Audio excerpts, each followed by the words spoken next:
Le 26 décembre 1980. Il est environ 3 heures du matin. La pire heure pour être de garde, en fait. Ouais, exactement. Et on est dans une forêt complètement glacée en Angleterre. Et là, l'armée américaine va affronter un intrus, qui va faire voler en éclats tous les protocoles militaires qui existaient à l'époque. C'est ça. Et en général, quand on est face à un mystère, la logique voudrait qu'on cherche une explication simple, tu vois. Bah oui, un truc bien net pour rassurer tout le monde. Mais bonjour tout le monde, je suis Thomas. Et moi c'est Camille. Bienvenue dans Side Quest of Reality. Et pour cette exploration d'aujourd'hui, on s'attaque à un dossier qui refuse, mais alors catégoriquement, d'entrer dans la moindre case. On ne va pas parler de rumeurs, ni de légendes urbaines, et encore moins de témoignages flous, genre de troisième main. Non, pas du tout. Aujourd'hui, on fait une plongée en profondeur dans l'incident de la forêt de Rendlesham. C'est-à-dire ce qui se passe quand des militaires surentraînés rapportent un truc impossible, mais avec de vraies preuves, tangibles à l'appui. Absolument. Rendlesham, c'est quand même considéré par beaucoup comme l'événement anormal le plus documenté de toute l'histoire militaire moderne. C'est l'événement le plus documenté, ouais. Et notre mission, aujourd'hui, c'est de disséquer cette documentation. On va s'appuyer strictement sur des mémos officiels, sur des relevés géométriques pris sur le terrain, des dossiers médicaux classifiés. Et surtout une bande audio. Voilà, une bande audio enregistrée en temps réel sur les lieux mêmes de l'incident. C'est dingue. Mais avant d'entrer dans cette forêt, il faut qu'on pose un peu le contexte. Il faut comprendre l'échiquier. On est en 1980. En pleine guerre froide. C'est ça. La guerre froide, c'est pas juste un concept abstrait dans les livres d'histoire à ce moment-là. C'est une réalité de tous les jours, hyper tendue. On ne parle pas d'un petit champ isolé au milieu de nulle part. Non, on est à la lisière de 2 bases aériennes massives. Les bases de la Royal Air Force RAF Woodbridge et RAF Bentwaters. Qui étaient en fait gérées par les Américains, non ? Ouais, opérées par l'US Air Force sous le commandement de l'OTAN. Et à l'époque, c'est une des zones névralgiques absolues de la présence américaine en Europe. Il y avait quoi sur place ? Eh bien, le site abritait des escadrons entiers d'avions d'attaque, les A-10 Thunderbolt, ceux qui sont conçus spécialement pour détruire les blindés soviétiques. Ok, du lourd quoi. Du très lourd. Et surtout, même si les gouvernements ont toujours refusé de le confirmer publiquement, la zone abritait un arsenal très très important d'armes nucléaires tactiques.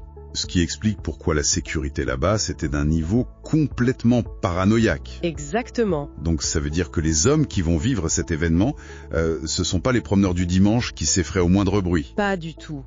Le sergent Jim Penniston, l'aviateur John Burroughs et plus tard le commandant adjoint de la base, le lieutenant-colonel Charles Holt, ce sont des professionnels, des pros de la sécurité. Leur job, c'est littéralement d'évaluer des menaces, d'identifier des intrusions et de sécuriser un périmètre nucléaire sans céder à la panique. Et c'est fondamental de garder ça en tête pour analyser leurs réactions. Parce que la première nuit, quand ils aperçoivent des lueurs bizarres qui descendent entre les arbres de la forêt, leur première pensée, elle est 100% procédurale. Ils pensent à un truc normal, genre à un crash ? Voilà, ils pensent à un petit avion qui se serait crashé ou peut-être une incursion d'espions soviétiques, donc ils suivent le manuel. Procédure standard. Burroughs, Penniston et l'aviateur Ed Cabansag partent vérifier. Cabansag reste un peu en retrait près du véhicule pour garder le contact radio. Et Burroughs et Penniston, ils s'enfoncent à pied dans la nuit au milieu des pins. Et c'est là que la procédure bascule vers un truc complètement absurde. L'atmosphère même de la forêt change, non ? Complètement. Burroughs va décrire une forêt anormalement illuminée. Genre baignée dans une lueur diffuse mais sans qu'il n'y ait une source unique de lumière. Comme si l'air lui-même brillait. C'est un peu ça, l'air est chargé. Ils entendent aussi les animaux d'une ferme voisine qui rentrent dans une panique totale, un vrai chaos sonore, ce qui contraste à fond avec le silence de la nuit glaciale. Et c'est là que la source lumineuse apparaît vraiment devant eux. Penniston s'approche, et il se retrouve face à un objet physique. Un objet bien matériel, ouais. Et le niveau de détail qu'il donne est juste vertigineux. Il ne parle pas d'une lumière floue dans le brouillard comme on l'entend souvent. Non, là on est sur une rencontre ultra rapprochée avec un engin. Penniston décrit un engin triangulaire. Il reposait sur 3 pieds et mesurait à peu près 9 pieds de long sur 6 pieds d'eau. Donc c'est pas immense, c'est la taille d'une grosse voiture. Voilà, c'est compact. Il note que la surface est faite d'un matériau noir, lisse, opaque, qui ressemble un peu à du verre. Et sur la coque, il observe une série de symboles en relief. Des hiéroglyphes ? Ça y ressemblait. Le plus grand symbole, c'était un énorme triangle inscrit à l'intérieur d'un cercle. Tu sais, j'ai souvent repensé à ce moment précis. C'est l'analogie parfaite avec un démineur qui s'approche d'une bombe inconnue. Comment ça ? L'instinct de survie basique, l'évolution humaine, ça crie à ton cerveau de t'enfuir en courant, non ? Mais la discipline militaire de ce gars prend le dessus. Il est face à une technologie qui n'a rien à voir avec 1980, et au lieu de reculer, il sort son carnet. Et il va jusqu'à toucher l'engin. Ouais, il pose littéralement la main dessus, il rapporte que le métal noir était chaud, et quand il passe ses doigts sur les symboles, il ressent un truc très spécifique. Genre une brûlure fuit? Non, une charge d'électricité statique massive. Ça s'accumule dans l'air au point de lui faire dresser les poils des bras. Et juste après ça, l'objet émet un flash blanc aveuglant. Et là, il est désorienté. Complètement. Penniston est plongé dans le blanc total, il ne voit plus rien, il n'entend plus rien pendant un moment. Il ne sait même pas évaluer combien de temps ça a duré. Et quand sa vue revient, le truc s'enfuit? Genre à Mach 3 vers les étoiles? Enta, l'engin manœuvre. Il rétracte ses 3 pieds d'atterrissage sans aucun bruit mécanique. Zéro. Il s'élève en silence à un peu plus d'1 mètre du sol, il navigue avec une précision chirurgicale entre les arbres et finit par s'élever au-dessus de la cime des pins avant de disparaître dans le ciel. En une fraction de seconde. Pfiou.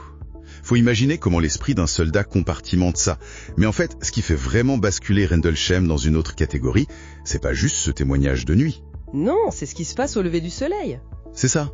On passe d'un récit subjectif, même s'il est précis, à la froide réalité d'une scène de crime environnemental. Le lendemain matin, l'armée envoie carrément une équipe d'investigation sur le site. Et le sol de la forêt raconte exactement la même chose que Penniston. Il trouve des traces physiques. 3 dépressions nettes, enfoncées dans la terre dure, disposées en un triangle géométriquement parfait. La profondeur et l'espacement montrent qu'une structure extrêmement lourde s'est posée là. La terre a gardé la mémoire du poids. Mais ce qui est ouf, c'est la végétation autour. Ça raconte une histoire sur l'énergie du truc. Ouais. Les branches des arbres juste à côté sont cassées et roussies, comme si elles avaient subi un choc thermique soudain. Mais le détail le plus dingue, c'est l'orientation. Vas-y, dis-moi. Toutes ces branches abîmées sont courbées vers l'intérieur. Elles pointent toutes vers le centre exact de la zone d'atterrissage. Attends, courbées vers l'intérieur. Mais c'est totalement illogique si on pense à de l'aéronautique basique. Exactement. Si un hélico ou n'importe quel engin classique se pose, le souffle des rotors ou des réacteurs devrait repousser les branches vers l'extérieur. Ça devrait tout aplatir en s'éloignant du centre. Là, c'est aspiré vers le centre. C'est comme si l'objet avait généré un vide ou une sorte de gravité inversée locale. Et c'est une anomalie mécanique énorme qui exclut direct l'idée d'un aéronef militaire conventionnel. Pour prouver que tout ça est bien réel, Penniston réalise lui-même des moulages en plâtre des 3 trous, dès le matin. Et plus tard, on a analysé le sol, c'est ça? Oui, des années plus tard. Des analyses indépendantes de la terre de ce site précis ont montré des niveaux très élevés de carbonate de calcium. Et le carbonate de calcium, c'est la signature chimique directe du plâtre. C'est ça. Ce qui détruit l'argument de ceux qui disaient que l'équipe avait inventé les martres ou qu'ils avaient pointé un endroit au hasard. Ils ont vraiment coulé du plâtre dans des empreintes réelles laissées par un objet de plusieurs tonnes. Donc, on a un atterrissage physique prouvé. Mais l'histoire s'arrête pas là. 13 jours plus tard, il y a ce fameux document qui va ancrer l'affaire dans le marbre. Le commandant adjoint, le lieutenant-colonel Halt, écrit un mémo pour le ministère de la Défense britannique. Le fameux mémo, lumière inexpliquée. Il tient sur une page et il est écrit avec une prudence chirurgicale. Halt utilise un ton hyper clinique, il sait que chaque mot sera analysé. Mais ça, c'est juste de la paperasse. La vraie pépite de ce dossier, le truc qui donne toute l'attention, c'est ce qui s'est passé la 3e nuit, le 27 décembre. La bande audio. La bande de Rendlesham. C'est clair que c'est l'une des pièces à conviction les plus fascinantes qu'on puisse écouter. Ah ouais, là on n'est plus dans le souvenir, on est en direct, à la seconde près. Faut bien se remettre dans le contexte de cette nuit-là. Halt est en plein dîner avec d'autres officiers supérieurs. D'un coup, un lieutenant déboule et lâche « Pouh !» L'OVNI est de retour. J'imagine la tête des officiers. Halt est super contrarié. Il croit à une espèce d'hystérie collective, tu vois.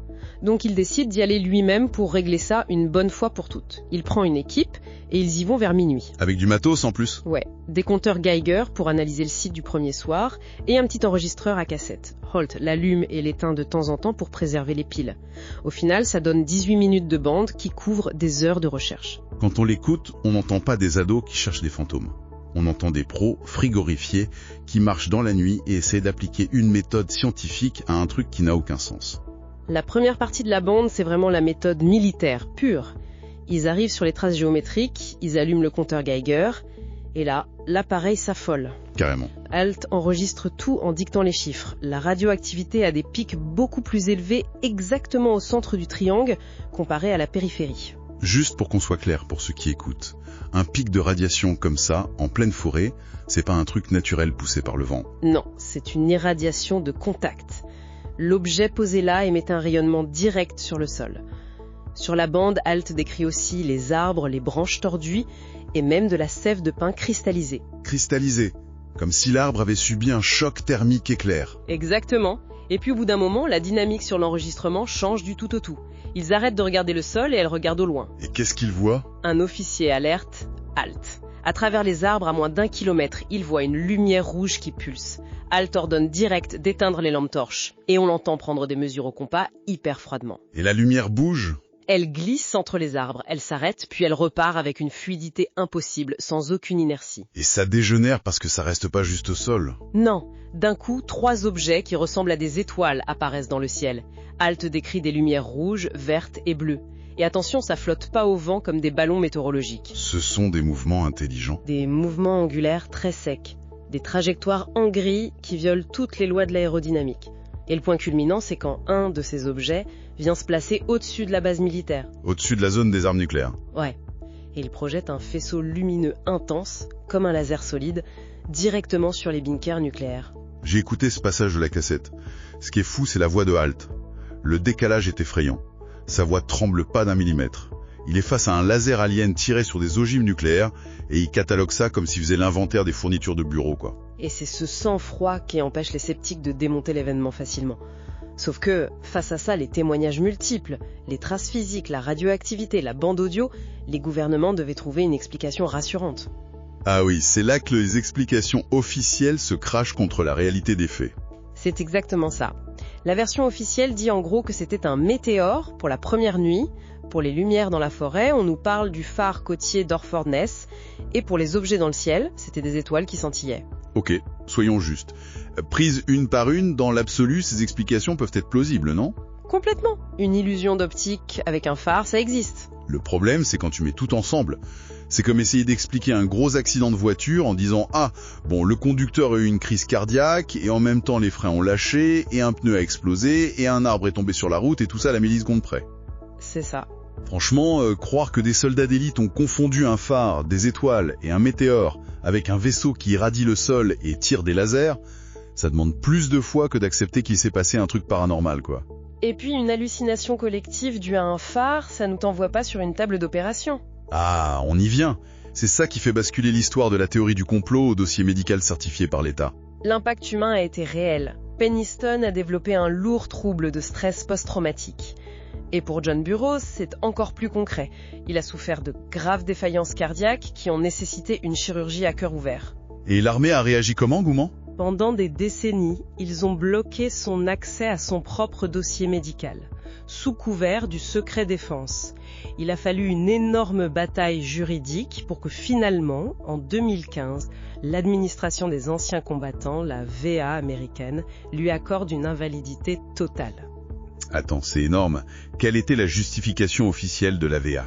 Un médecin de la CIA a conclu que ses blessures étaient dues à une exposition à un, je cite, rayonnement électromagnétique non ionisant à large bande, lié à son expérience dans la forêt.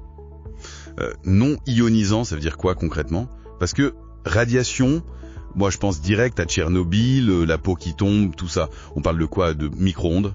C'est une super question. Les radiations d'une bombe nucléaire, c'est ionisant. Ça détruit l'ADN au niveau atomique. Le non ionisant, c'est le Wi-Fi, la lumière, et oui, les micro-ondes ou les puissants radars. Donc c'est pas censé être dangereux? Dans ton corps. Ça peut littéralement cuire les tissus de l'intérieur. Ça crée un énorme stress cardiaque et des brûlures internes. Donc le gouvernement a écrit noir sur blanc qu'il a été irradié par le champ énergétique d'un truc non identifié. Légalement, oui, c'est certifié. D'un côté, on a ça, cette preuve clinique implacable. Et de l'autre, on doit gérer l'élément le plus, disons, polarisant de toute l'affaire, le carnet de Penniston. Ah, le fameux carnet. Il n'a révélé ce détail qu'en 2010, 30 ans plus tard. Vas-y, explique-nous. La nuit de l'incident, après avoir touché la coque, Penniston rentre à sa base. Impossible de dormir. Son cerveau est inondé par des séries de 1 et de 0. Dans un état second, il sort son carnet militaire et il remplit 16 pages de code binaire. Du code binaire. En 1980. Ouais, ligne après ligne. Non mais attends, c'est là que je décroche. Ça fait très scénario de série B, on est d'accord, hein. Qu'est-ce que ça veut dire ce code ASCII? Des informaticiens l'ont analysé. Ce n'était pas aléatoire. C'était du code structuré en ASCII. De l'ASCII. C'est quoi pour ceux qui sont pas développeurs? C'est le langage de base que les premiers ordinateurs utilisaient pour changer des chiffres en texte. Un peu comme du morse informatique. Chaque lettre de l'alphabet correspond à une suite de 8 chiffres, des 1 et des 0. D'accord. Et le message disait quoi? Le texte décodé parlait d'exploration de l'humanité. Il mentionnait l'année 8100 et le plus dingue, il listait des coordonnées géographiques hyper précises. Vers quoi? Vers des sites antiques, la pyramide de Gizeh, les lignes de Nazca, Sedona et même un point dans l'Atlantique lié à l'île mythique de Yggdrasil. C'est le grand écart total. Pourquoi une intelligence capable de plier l'espace-temps utiliserait de l'ASCII? Un truc inventé dans les années 60 pour les téléscripteurs. C'est la grande contradiction. Surtout qu'un simple flic militaire en 1980 ne connaissait rien à la programmation. Pourquoi il inventerait ça pour ensuite le cacher pendant 30 ans sans chercher à faire de l'argent avec? Et pourtant, ce carnet existe dans la même affaire que les dossiers médicaux validés par le gouvernement. La bureaucratie valide une blessure mystérieuse, mais on a ce truc de voyageur temporel à côté. En parlant de bureaucratie, comment la hiérarchie a réagi quand Alt a fait remonter tout ça avec sa bande audio et ses rapports? Silence radio total. Alt a dit et répété qu'il n'avait jamais été débriefé par ses supérieurs. Personne n'a demandé la bande, personne n'a ouvert d'enquête interne. Rien. Tu sais, c'est très parlant. Dans un environnement hyper strict, comme l'OTAN pendant la guerre froide, si des lasers tapent sur tes armes nucléaires, on fait pas juste « oh tant pis ». Non, clairement pas. Ce silence absolu, c'est une signature. S'ils n'ont pas fait de débriefing, c'est soit qu'ils savaient déjà ce que c'était, soit qu'ils avaient reçu l'ordre strict de tout étouffer. Et cette volonté d'étouffer l'affaire s'est vue des décennies plus tard avec le ministère de la Défense britannique. Quand ils ont déclassifié leurs archives, ils ont dû avouer un truc énorme. Quoi donc? L'intégralité du dossier sur Rendlesham avait disparu.